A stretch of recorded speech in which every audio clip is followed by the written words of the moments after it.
सोनामुखी, हरड़, मुलेठी जैसी अनेक जड़ी बूटियां और हजारों वर्षों का प्राचीन आयुर्वेदिक ज्ञान इस एक बोतल में समाया हुआ है। कायम टैबलेट, आपकी खुशियों का साथी। वेनेजुएला में तबाही मचाने के बाद अब अमेरिका के राष्ट्रपति डोनाल्ड ट्रंप की निगाह ग्रीनलैंड पर है। ट्रंप प्रशासन ग्रीनलैंड के लोगों को डेनमार्क से अलग कर संयुक्त राज्य अमेरिका के करीब आने के लिए राजी करने की कोशिश को लेकर अब बातचीत कर रहे हैं। अब इसके लिए ग्रीनलैंड के निवासियों को हर प्रति व्यक्ति मोटी रकम देने के बारे में आंतरिक रूप से चर्चा हो रही है। रॉयटर्स के सूत्र इस बात की जानकारी दे रहे हैं कि व्हाइट हाउस के अधिकारी ग्रीनलैंड के हर व्यक्ति को 10,000 से $1,00,000 यानी अगर इसे भारतीय रुपए में देखा जाए तो प्रति व्यक्ति 90 लाख रुपए तक का एक मुश्त भुगतान देने पर बात कर रहे हैं। हालांकि ये पैसे कब और कैसे दिए जाएंगे, ये विचार अभी शुरुआती चरण में है और इसके खुलासे फिलहाल अभी हुए नहीं है।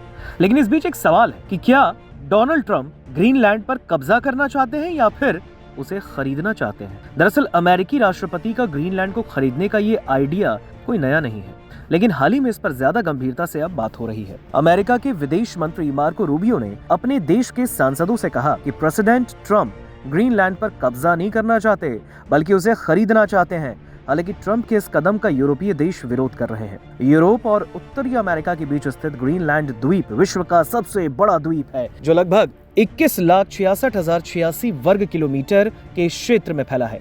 यह द्वीप राष्ट्र वर्तमान में डेनमार्क का अर्ध स्वायत्त क्षेत्र है, जिसकी आबादी लगभग 57,000 है और यहाँ प्रचुर मात्रा में उपयोगी प्राकृतिक संसाधन मौजूद हैं। आपको बता दें कि डेनमार्क और यूएसए नाटो के सहयोगी हैं। ग्रीनलैंड को लेकर वॉशिंगटन के हालिया बयानों की कड़ी आलोचना हुई। मंगलवार को France, Poland, Italy, Germany, Britain, Spain और डेनमार्क ने एक संयुक्त ऐलान कर कहा कि ग्रीनलैंड के भविष्य के बारे में फैसला पूरी तरीके से ग्रीनलैंड और डेनमार्क पर ही डिपेंडेंट है और अमेरिकी हस्तक्षेप का अर्थ इसके उलट होगा। दरअसल ग्रीनलैंड के प्रधानमंत्री जेन्स फ्रेडरिक नील्सन ने राष्ट्रपति डोनाल्ड ट्रंप की ओर से द्वीप के अधिग्रहण का मुद्दा उठाए जाने के बाद रिएक्शन भी दिया। उन्होंने कहा, बहुत हो गया, अब विलय के बारे में कोई कल्पना नहीं चलेगी। व्हाइट हाउस ने भी ग्रीनलैंड के खरीद पहलू पर अपनी राय रखी है। प्रेस सचिव कैरोलिन लेविट ने कहा, ट्रंप और उनकी राष्ट्रीय सुरक्षा टीम संभावित खरीद के स्वरूप पर बातचीत कर रही है।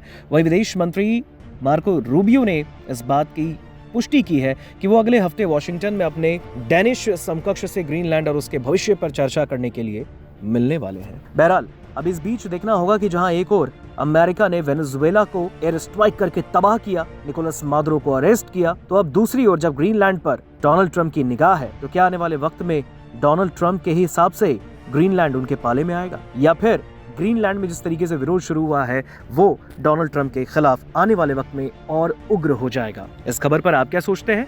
कमेंट सेक्शन में हमें जरूर बताइए।